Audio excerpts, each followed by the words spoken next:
Okay.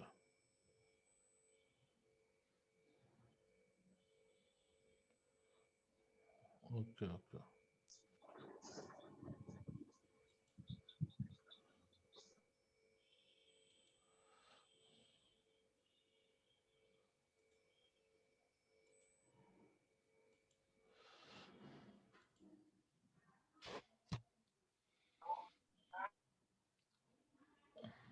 Okay, good evening, everyone.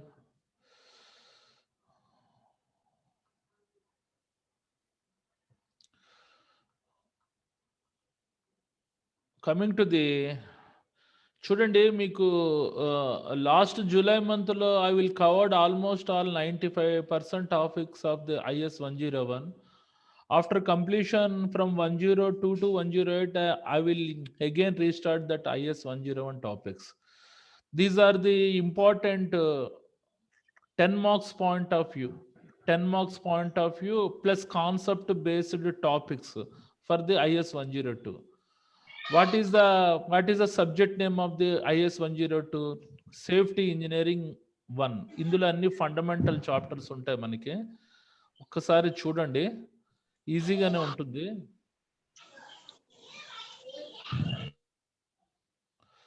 Coming to the briefly topics ఏంటి, మొత్తం 20 ఉంటాయి ఇందులో. ఫండమెంటల్స్ ఆఫ్ ది సేఫ్టీ, ఇందులో మనకి అకార్డింగ్ టు ది డెఫినిషన్స్ ఉంటాయి, ఇంపార్టెంట్ మనకి డెఫినిషన్స్ ఉంటాయి ఇందులో.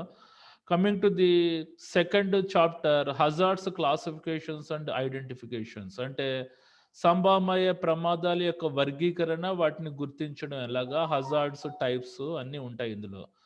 కమింగ్ టు ది ఇవి రెండు first second concern 3 marks point of వ్యూలో ఎక్కువ ఇంపార్టెంట్ ఇవి. Coming to the number third chapter static electricity safety, it is a very important chapter. ఇది ఆ పర్టికులర్ టైప్ వచ్చినప్పుడు చెప్తాను.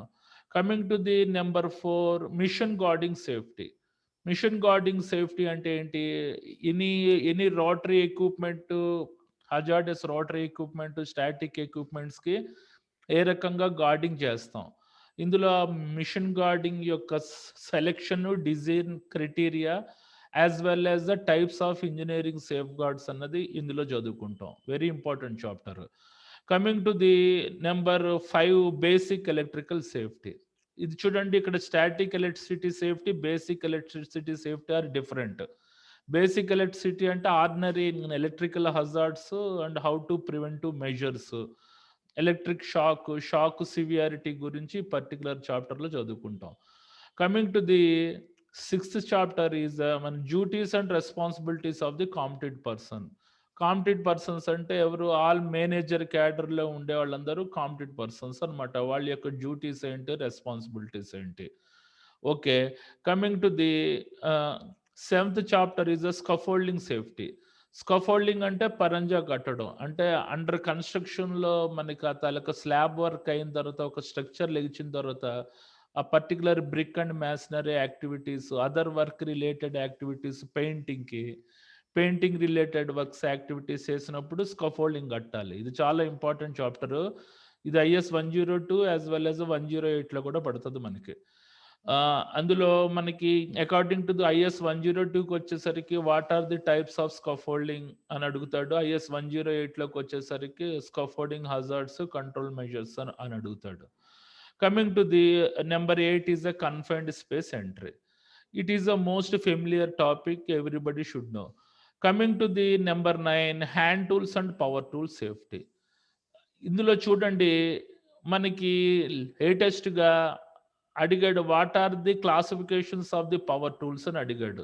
మళ్ళా అందులోనే what are the hazards associated and control measures regarding the power tools అడిగాడు. ఇందులోనే మనకు ఆల్మోస్ట్ ఒక 20 మార్క్స్ వచ్చింది ఈ పర్టిక్యులర్ 9th చాప్టర్‌లో. కాబట్టి జాగ్రత్తగా చదవాలి. Coming to the number 10th chapter safety in material handling. అంటే సేఫ్టీ ఇన్ మెటీరియల్ హ్యాండ్లింగ్ అంటే మాన్యువల్ మెటీరియల్ హ్యాండ్లింగ్ చేస్తున్నప్పుడు వర్కర్స్ మన సామాన్లు మోయడం, దించడం చేస్తున్నప్పుడు ఏ రకమైన హజార్డ్స్ ఉంటాయి. అండ్ మెటీరియల్ హ్యాండ్లింగ్, మనకి ఎక్విప్మెంట్ మెటీరియల్ హ్యాండ్లింగ్ అంటే ఫోర్క్ లిఫ్ట్, ఆ పర్టికులర్ క్రెయిన్స్ తోటి ఆపరేషన్ చేస్తున్నప్పుడు ఏ రకమైన హజార్డ్స్ ఉంటాయి అన్నది ఇందులో ఉంటుంది. Okay, coming to the number 11 chapter, mobile plant and heavy equipments. What is the meaning of the mobile plant and heavy equipments అంటే తిరిగి అతి భారీ వాహనాలు. అంటే స్పెసిఫికల్‌గా ఎక్స్కవేషన్ వర్క్స్ మనకు టాస్క్ చేస్తున్నప్పుడు ఆ పర్టిక్యులర్ మొబైల్ హెవీ ఎక్విప్‌మెంట్స్ యొక్క హజార్డ్స్ ఇందులో మనం చదువుకుంటాం. Coming to the number 12 chapter is a plant layout and design. ఆ పర్టికులర్ హజార్డస్ ప్లాంట్ యొక్క లేఅవుట్ ఎట్లా ఉండాలి, వాటి యొక్క రూపకల్పన ఏ రకంగా ఉంటుంది అన్నది ఈ పర్టికులర్ ఈ చాప్టర్లో చదువుకుంటాం. Coming to the 13 sources of the noise pollution and it's control measures. అంటే నాయిస్ పొల్యూషన్ యొక్క మనకు సోర్సెస్ ఏంటి, వాటి యొక్క కంట్రోల్ మెజర్స్ ఏంటి అనేది ఇందులో ఉంటుంది. Coming to the number 14 heat stress effects and control measures. అంటే హీట్ స్ట్రెస్ అంటే వేడి వలన కలిగే ఒత్తిడి ఏంటి, వాటి యొక్క ఏ రకమైన ప్రభావాలు చూపెడుతుంది పర్టికులర్ హీట్ స్ట్రోక్ అన్నది, దాన్ని ఏ రకంగా కంట్రోల్ మెజర్స్ పెట్టాలి అన్నది ఈ పర్టికులర్ చాప్టర్లో ఉంటుంది.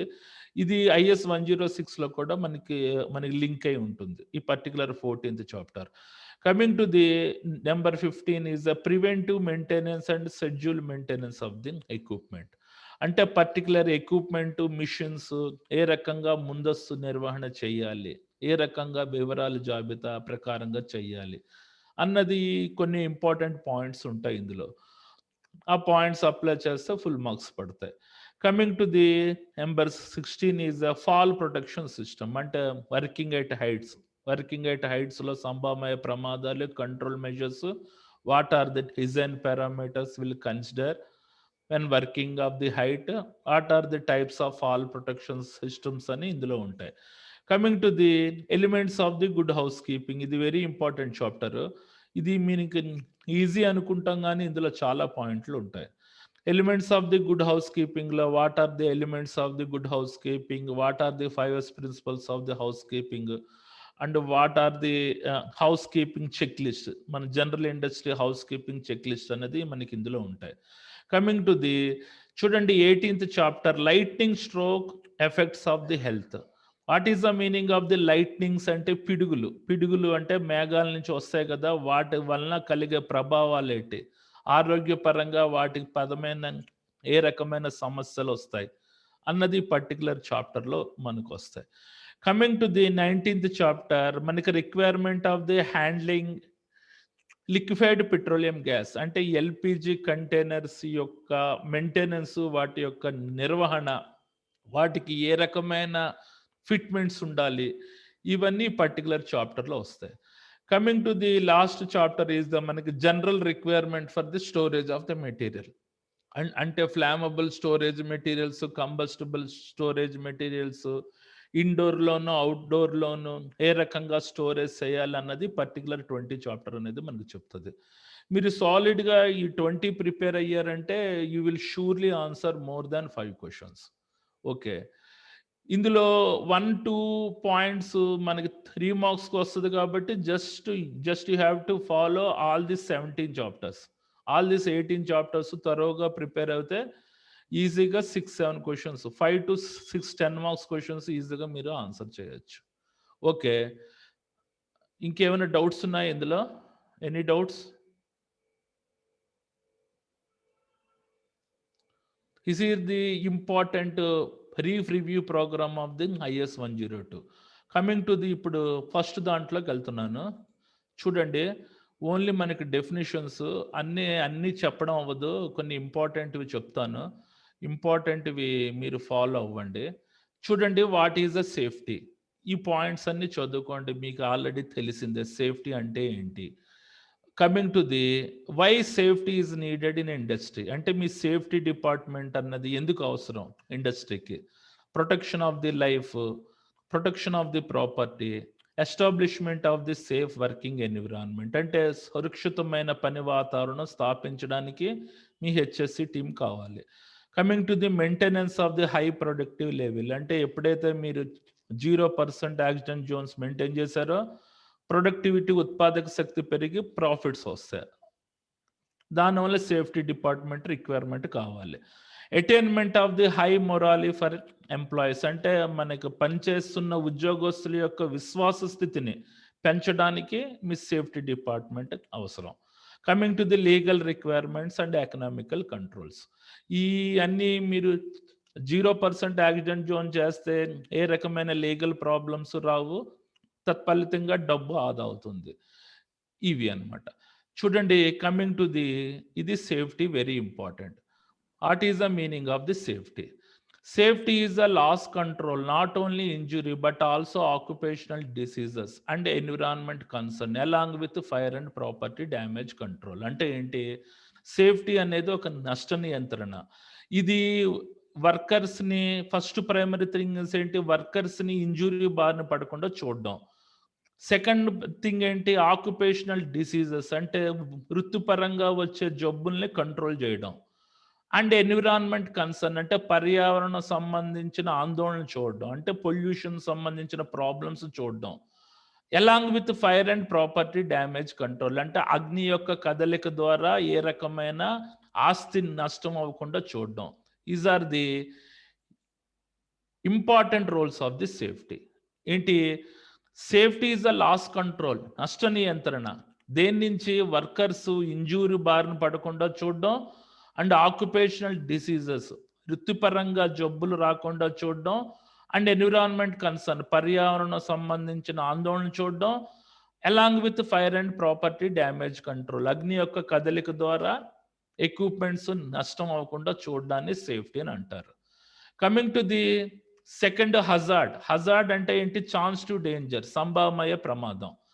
Anything or something potential to cause harm to the personal property and environment.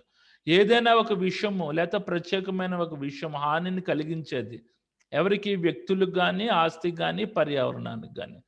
దీని హజార్డ్ అని అంటారు. Coming to the hazard recognition అంటే సంభావ్య ప్రమాదాన్ని గుర్తించడం ఎట్లాగా?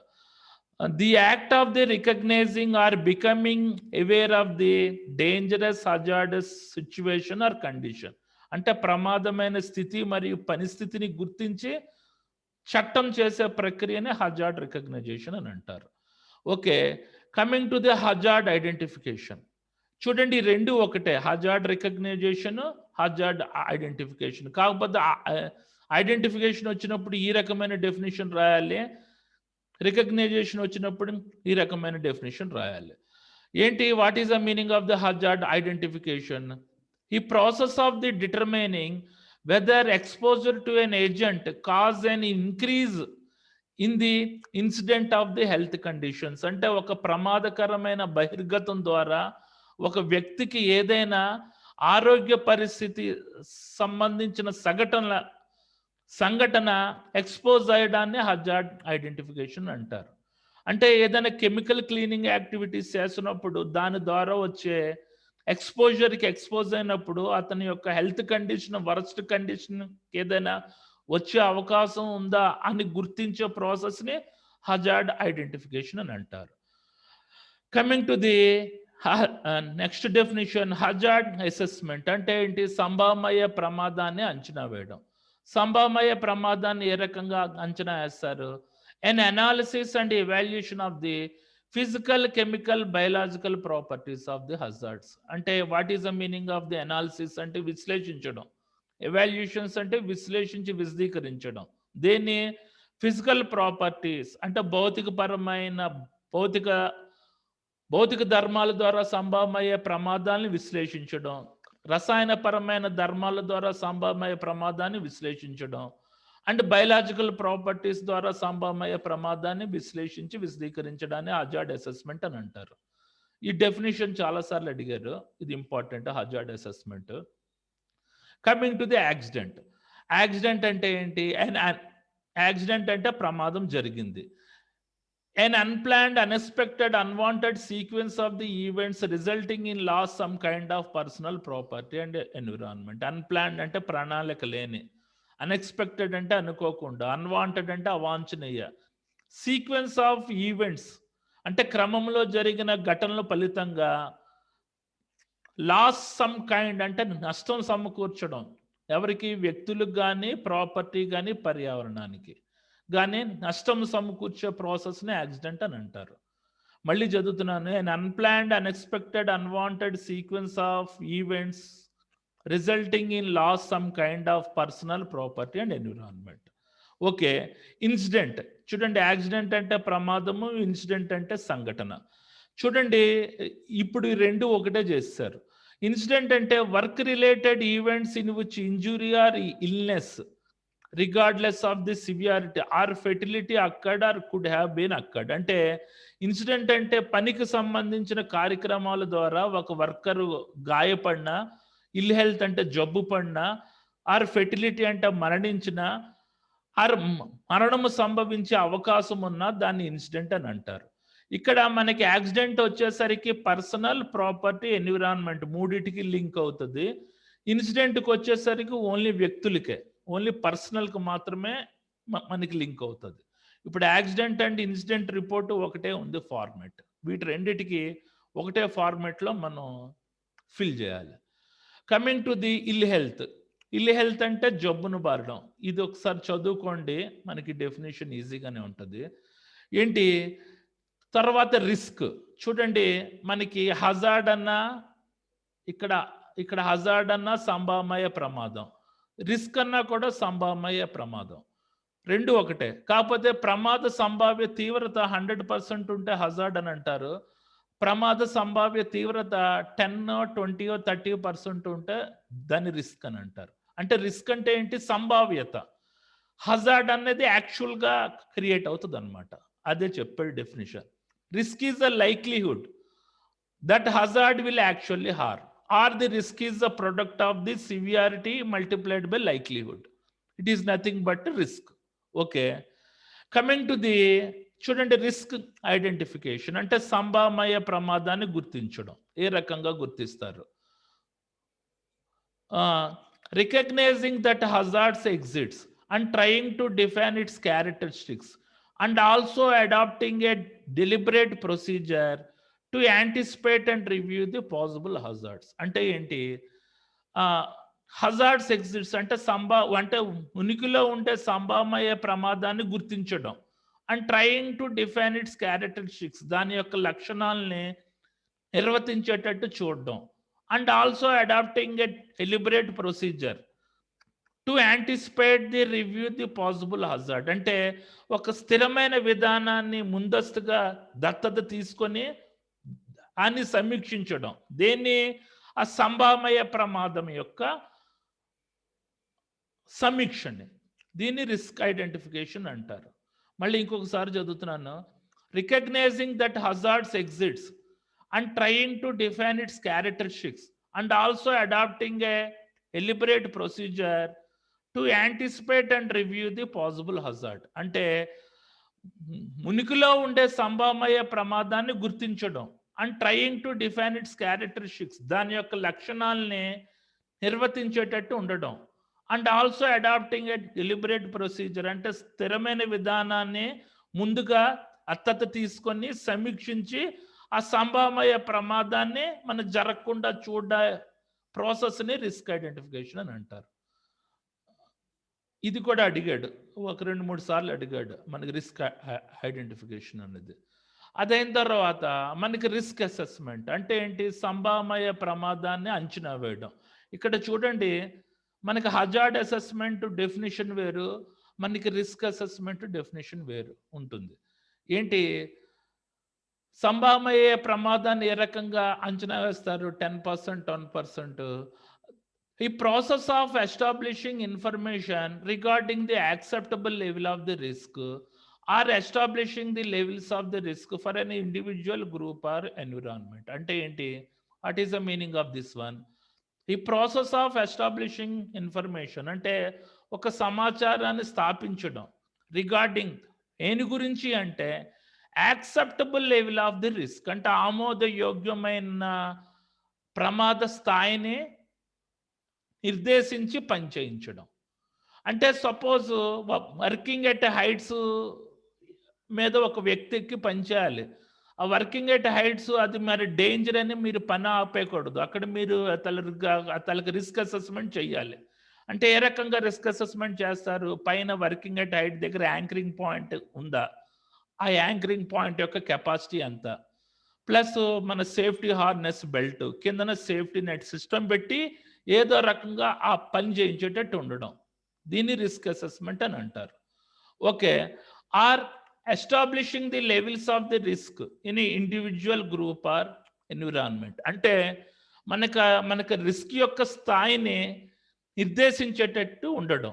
అంటే ఒంటరిగా పనిచేస్తున్న వ్యక్తి యొక్క రిస్క్ యొక్క స్థాయి ఎంతవరకు ఉంది? గ్రూప్‌గా పనిచేస్తున్న వర్కర్స్ యొక్క రిస్క్ యొక్క స్థాయి ఎంతవరకు ఉంది? ఆ పర్యావరణం సంబంధించిన రిస్క్ యొక్క స్థాయి ఎంతవరకు ఉంది? అన్నది నిర్దేశించడాన్ని రిస్క్ అసెస్మెంట్ అని అంటారు. Okay. Coming to the next risk evaluation. What is the meaning of the evaluation అంటే విశ్లేషించి విశదీకరించడం. సంభావ్య ప్రమాదాన్ని విశ్లేషించి విశదీకరించడాన్ని రిస్క్ ఎవాల్యుయేషన్ అంటారు. ఇక్కడ రిస్క్ అసెస్మెంట్ అంటే సంభావ్య ప్రమాదాన్ని అంచనా వేయడం. Okay. Coming to this definition, A component of the risk assessment in which judgments are made regarding the significance and acceptability of the risk. అంటే ఏంటి? ఈ రిస్క్ ఎవాల్యుయేషన్ అన్నది మనకి ఈ పర్టికులర్ మనకి రిస్క్ అసెస్మెంట్లో ఒక భాగము.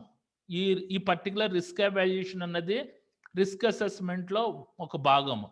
ఇన్ విచ్ మనకి జడ్జిమెంట్స్ ఆర్ మేడ్. ఇక్కడ మనకి తీర్మానించుకుంటారు ఆ పర్టికులర్ యాక్టివిటీ చెయ్యొచ్చా లేదా అని. దేని గురించి?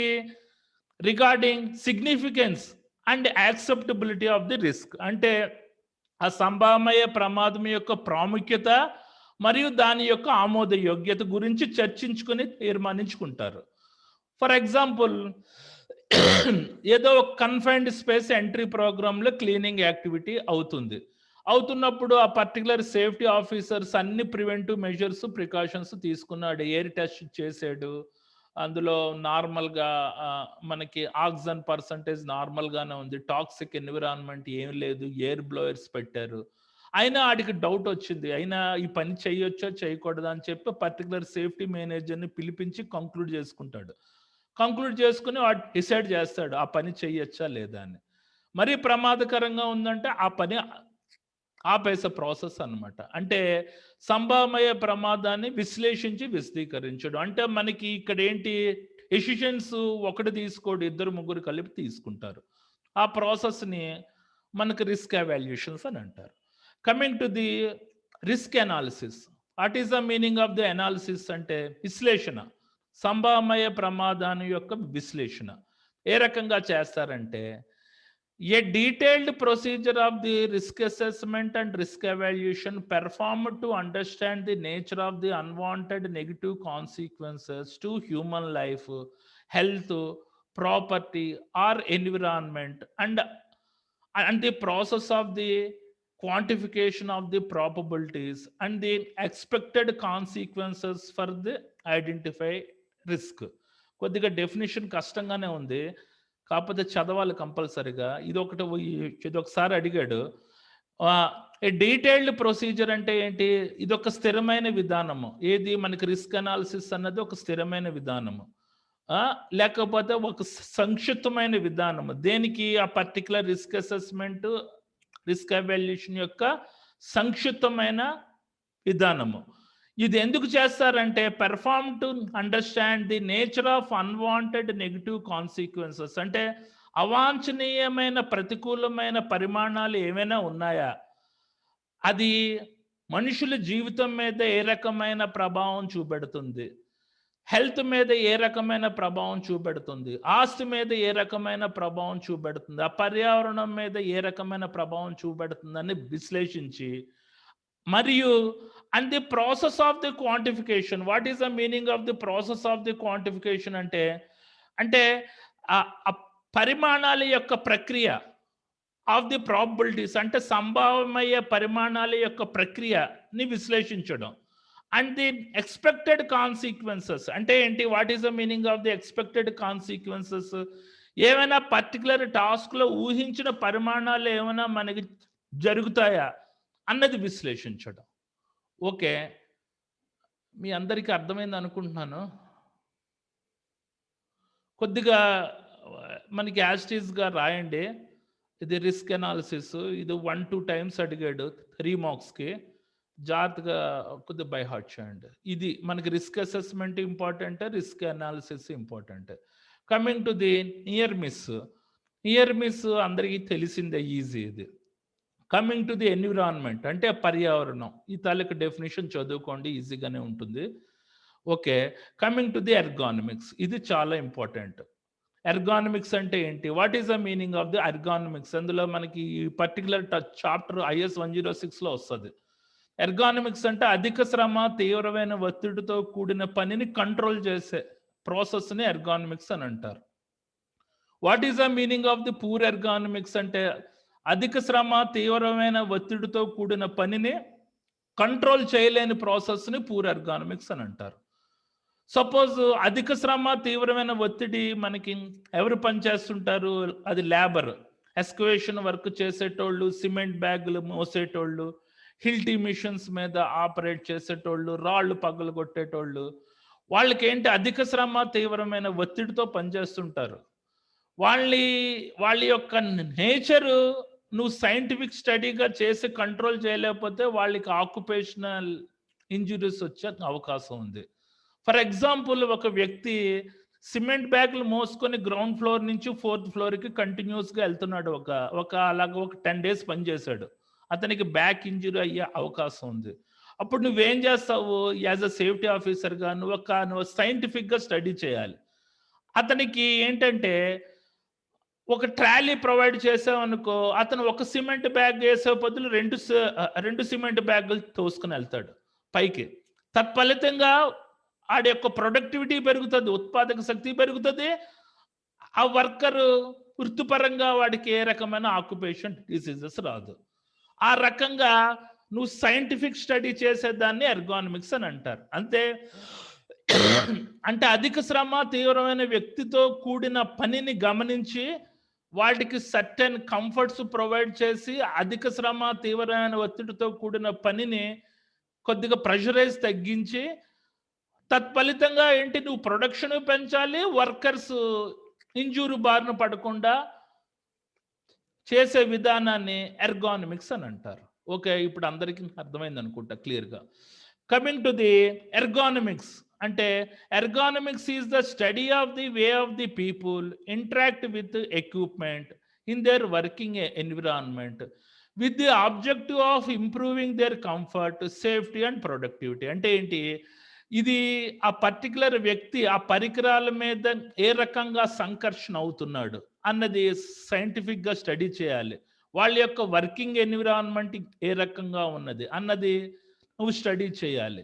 విత్ ది ఆబ్జెక్టివ్ ఆఫ్ అంటే ఏంటి, లక్ష్యం ఏంటి, ఇంప్రూవింగ్ దేర్ కంఫర్ట్, వాళ్ళకి యొక్క కంఫర్ట్స్ని మెరుగుపరిచి తత్ఫలితంగా ఆ వర్కరు సేఫ్గా ఉండేటట్టు ఉండాలి, నీ యొక్క ప్రొడక్టివిటీ, ఉత్పాదక శక్తి కూడా పెరిగేటట్టు ఉండాలి. దాన్ని ఎర్గానమిక్స్ అని అంటారు. ఓకే, ఇంకొకసారి చెప్తున్నాను. ఎర్గానమిక్స్ అంటే అధిక శ్రమ, తీవ్రమైన ఒత్తిడితో కూడిన పనిని కంట్రోల్ చేయడం. పూర్ ఎర్గానమిక్స్ అంటే అధిక శ్రమ, తీవ్రమైన ఒత్తిడితో కూడిన పనిని కంట్రోల్ చేయలేకపోవడం. Okay, coming to the next one is the safety culture. ఇది చాలాసార్లు అడిగాడు, సేఫ్టీ కల్చర్ అంటే ఏంటి. చూడండి, ఇది చాలా ఇంపార్టెంట్. సేఫ్టీ కల్చర్ అంటే safety culture is the product of N individual group values, attitudes, perceptions and competences and the pattern of the behavior that determine the commitment to who and the style and proficiency of the organization and health and safety management. అంటే ఏంటి, safety culture is nothing but showing 100% commitment towards your UHS organization is nothing but safety culture. అంటే నువ్వు నీ యొక్క సంస్థ యొక్క నీ సంస్థ పట్ల 100% చిత్తశుద్ధి, నిబద్ధతని ప్రదర్శించడాన్ని సేఫ్టీ కల్చర్ అని అంటారు. ఓకే, నీ యొక్క సంస్థ పట్ల నీకు చిత్తశుద్ధి, నిబద్ధత ఉండేదాన్ని సేఫ్టీ కల్చర్ అని అంటారు. ఓకే, చూడండి, మన safety culture is the product of an individual and group values, attitudes, perceptions, competences and the pattern of the behavior that determine the commitment to the style and proficiency of an organization. Health and safety management అంటే ఏంటి? Safety culture అన్నది మనకి individual group values ఉంటాయి, attitudes వైఖరులు ఉంటాయి, perceptions అంటే ఏంటి, దృష్టికోణాలు ఉంటాయి, కాంపిటెన్సెస్ అంటే మనకి యోగ్యతలు ఉంటాయి, and pattern of the behaviour అంటే నీ యొక్క ప్రవర్తన ఉంటుంది, ప్రవర్తన యొక్క నమూనా ఉంటుంది. దట్ డిటర్మైన్ అవన్నీ ఎందుకు చేస్తారంటే నీ యొక్క కమిట్మెంట్ అంటే నీకు కమిట్మెంట్ ఎంతవరకు ఉంది, నీ యొక్క ఆర్గనైజేషన్ పట్ల నీ యొక్క కమిట్మెంట్ ఎంతవరకు ఉంది అన్నది డిటర్మైన్ చేసేదాన్ని సేఫ్టీ కల్చర్ అని అంటారు. Coming to the proactive approach, reactive approach. Proactive approach అంటే ఏంటి? దీనికి ఇంకొక పేరు యాక్టివ్ మానిటరింగ్, ఆర్ ఇది రియాక్టివ్ అప్రోచ్ అంటే రియాక్టివ్ మానిటరింగ్ అని కూడా అంటారు. ప్రొయాక్టివ్ అప్రోచ్ మనకి టెక్నిక్ అంటే ఏంటి? Measures put in a place to ensure a safe work place before an accident. అంటే ప్రమాదాలు జరగక మునుపు రక్షణ కొలమానాలు పెట్టేదాన్ని ప్రొయాక్టివ్ అప్రోచ్ టెక్నిక్ అని అంటారు. What is the meaning of the reactive approach technique అంటే ప్రమాదాలు జరిగిన తర్వాత రక్షణ కొలమానాలు పెట్టడాన్ని రియాక్టివ్ అప్రోచ్ అని అంటారు. ఏంటి ప్రొయాక్టివ్ అప్రోచ్ యొక్క ఎగ్జాంపుల్స్ ఏంటి? పీరియాడిక్ ఇన్స్పెక్షన్స్ అంటే workplace inspections, audits, safety audits, job safety analysis, risk assessments మనకి ఎక్సెట్రా, ఇవన్నీ proactive approach technique. What is the reactive approach technique అంటే measures put in a place after an accident happened. ఏంటి? మనకి మనకి మనకి safety precautions and modification based on accident investigation. అంటే మనకి accident and incident investigation అన్నది మన రియాక్టివ్ అప్రోచ్లోకి వస్తుంది. అదైన తర్వాత క్రిటికల్ ఇన్సిడెంట్ ఇవాల్యుయేషన్ టెక్నిక్ కూడా మనకి రియాక్టివ్ అప్రోచ్లోకి వస్తుంది. అదైన తర్వాత ఇంకొన్ని మెథడ్స్ ఉన్నాయి వీటికి. ఇవన్నీ మనకి IS 104లో చెప్తాను క్లియర్గా వీటి గురించి. Okay, coming to the safety devices, ఇవి ఈజీయే చూడండి. సేఫ్ గార్డ్ ఇది కూడా ఈజీయే. ఇంజూరీ ఇది కూడా ఈజీయే డెఫినిషన్స్. ప్రికాషన్, తర్వాత డేంజర్, హజార్డస్ అంటే ప్రమాదకరమైనది, అది ప్రివెంటివ్ యాక్షన్ అంటే ఏంటి? ముందస్తు చర్య. ఓకే, ఇవన్నీ ఈజీగానే ఉంటే మీరు చదువుకోండి. Coming to the dangerous occurrence అంటే ఏంటి? ప్రమాదం సంభవించింది. చూడండి, dangerous occurrence is a identifiable event with potential to cause an injury or diseases to a person, to a work or public. ఇవన్నీ కొన్ని ఎగ్జాంపుల్స్ మనకి డేంజరస్ అక్కరెన్సెస్. అంటే డేంజరస్ అక్కరెన్సెస్ అంటే ఇది ఒక ప్రమాదకరమైన ఘటన, ఇది కంపల్సరిగా వర్కర్కి హానిని కానీ జబ్బుని కానీ కలుగజేస్తుంది ఎక్కడ? మన పని ప్రదేశంలో అని చెప్పి అంటున్నాడు. Coming to the these are the very important definitions. చూడండి, లాస్ట్ టైం ఇంజురీ ఇక్కడ ఏంటి? 48 hours ల్యాండ్ మార్క్ ఉంది. 48 hours అంటే 2 days.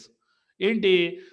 an injury due to which an employee cannot join back for the job within 48 hours is called last time injury.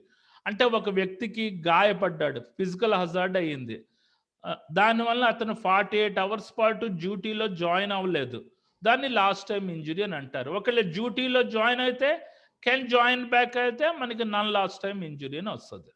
Okay, coming to the మనకి last time accident. చూడండి, ఇది కూడా 48 hours land mark.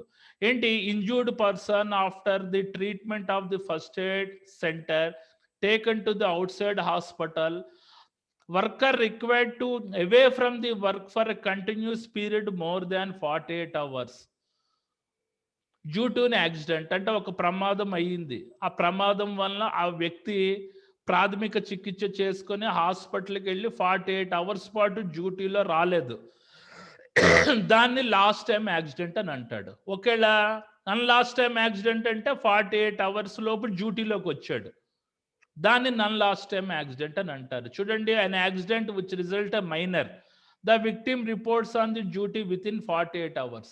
Okay, ఇవి. అదైన తర్వాత first aid case అంటే ఇదేంటి? మన ప్రాథమిక చికిత్స. కమింగ్ టు ది ఇది అడిగాడు మొన్న, అన్ఫెటల్ యాక్సిడెంట్ అంటే ఏంటి అని అడిగాడు 3 marksకి. చూడండి, నన్ ఫెటల్ యాక్సిడెంట్ అంటే అంత ప్రాణాంతకమైన ప్రమాదం కాదు. అంటే విక్టిమ్ చనిపోడు. దీన్ని నన్ ఫెటల్ యాక్సిడెంట్ అని అంటారు. కాకపోతే ఇది సీరియస్ యాక్సిడెంట్ అనమాట. A serious accident which a victim survives may result in 1 or more days or absence from the work. అంటే ఒక యాక్సిడెంట్ వలన ఆ పర్టికులర్ ఆ వ్యక్తి ఒక రోజు కానీ 2 రోజులు కానీ మనకి డ్యూటీలో రాలేదు. దాన్ని నన్ ఫెటల్ యాక్సిడెంట్ అని అంటారు. Coming to the last time ఇంజ్యూరీకిను యాక్సిడెంట్‌కి డిఫరెన్స్ ఏంటి? Last time injury, last time accident 2 48 అవర్సేనండి. లాస్ట్ టైమ్ యాక్సిడెంటే చూడండి, మీకు ఫస్ట్ ఎయిడ్ ట్రీట్మెంట్ చేసి హాస్పిటల్‌కి తీసుకెళ్ళిన తర్వాత పర్టిక్యులర్ మెడికల్ ఆఫీసర్స్ ప్రిస్క్రైబ్ చేస్తారనమాట. ఇతను 48 అవర్స్ పాటు డ్యూటీలో రాకూడదు. That is nothing but last time accident. అంటే లాస్ట్ టైమ్ ఇంజ్యూరీ అంటే మామూలుగా అంటే హాస్పిటల్ తీసుకెళ్లకుండా ట్రీట్మెంట్ చేసుకొని ఇంటికెళ్ళి మళ్ళీ బ్యాక్ రావడం, రాకపోవడం లాంటిది. Okay, good doubt. Coming to the fatal injury అంటే ఏంటి? ప్రాణాంతకమైన గాయం. ఏంటి? మనకి due to an injury causes death or disability will loss the earning capacity of the worker. అంటే ఏదైనా ఒక ఇంజురీ వలన ఆ వ్యక్తి చనిపోయిన, డిజేబిలిటీ అంటే మనకి వైకల్యం వచ్చిన, అతనికి ఎర్నింగ్ కెపాసిటీ అంటే పనిచేసే శక్తి కోల్పోయిన దాన్ని ఫెటల్ ఇంజురీ అని అంటారు. Coming to the reportable accident. మనకి reportable accident, non reportable accident. ఇది కూడా 48 hours land mark.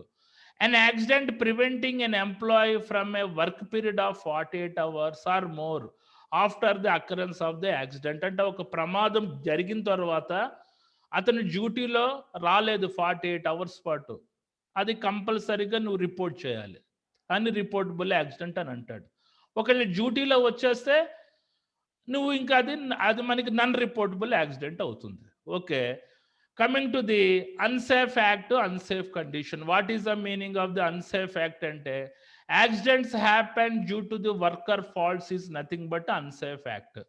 What is the meaning of the unsafe conditions అంటే accidents happen due to the management faults is nothing but unsafe conditions.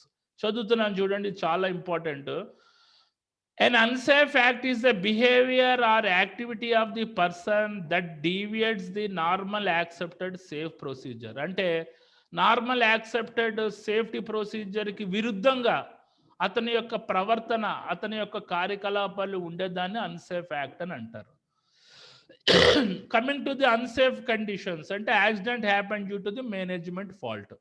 An unsafe condition is a hazard or unsafe mechanical and physical environment. అంటే సురక్షితము కానీ యాంత్రిక పరమైన, భౌతిక పరమైన పని వాతావరణం management కల్పించేదాన్ని unsafe conditions అని అంటారు. కమింగ్ టు ది కొన్ని చూడండి, మనకి ఎబ్రివేషన్స్ ఇవి ఇచ్చాను. ఇవి కూడా మీకు ఏదైనా డిఫికల్ట్ ఉంటే అవి చదువుకోండి. అవి ఎందుకంటే లాస్ట్ ఇయర్ వరకు మనకి బిట్స్ ఉండేవి, అందులో ఇవి ఎక్కువగా అడుగుతుండేవారు. ఇప్పుడు బిట్స్ లేవు కాబట్టి ప్రాబ్లం లేదు. కొన్ని ఇంపార్టెంట్ మన టీడబ్ల్యూఏ అంటే టైమ్ వెయిన్డ్ యావరేజ్, మనకి TLV threshold limit value. Okay, ఇలాంటివి చూడండి. MSAD minimum safe approach distance. తర్వాత ఎంఎస్డిఎస్ అంటే material safety data sheets. Okay, ఇవన్నీ వస్తుంటాయి. అదొకసారి మీరు చదువుకోండి ఇవి. ఐడిఎల్హెచ్ అంటే immediate dangerous to life and health. NFPA national fire protection association. ఇవన్నీ వస్తాయి మనకి. చూడండి, ఎస్ఓపి అంటే సేఫ్ ఆపరేటింగ్ ప్రొసీజర్స్. ఏ3FF అంటే అక్వాస్ ఫిల్ ఫార్మింగ్ ఫోమ్. ఈ పర్టికులర్ ఎబ్రివేషన్స్ చదువుకోండి. ఈ పర్టికులర్ టాపిక్స్ అన్నీ నేను విత్ ఇన్ ఒక 9 డేస్లో కంప్లీట్ చేసేస్తాను. 8 to 9 డేస్లో కంప్లీట్ చేస్తాను. ఆల్రెడీ ఫస్ట్ టాపిక్ అయిపోయింది, ఇది second topic. Next session complete చేస్తాను. ఓకే రైట్, ఇంకేమైనా డౌట్స్ ఉన్నాయా? ఇందులో ఇంపార్టెంట్ కొద్దిగా లెంత్ ఎక్కువగా ఉన్న డెఫినిషన్స్ బట్టి కొట్టండి. సేఫ్టీ కల్చర్ ఒకటి, ఎర్గానమిక్స్ ఒకటి, రిస్క్ అనాలిసిస్ ఒకటి, మనకి రిస్క్ అసెస్మెంట్ ఒకటి.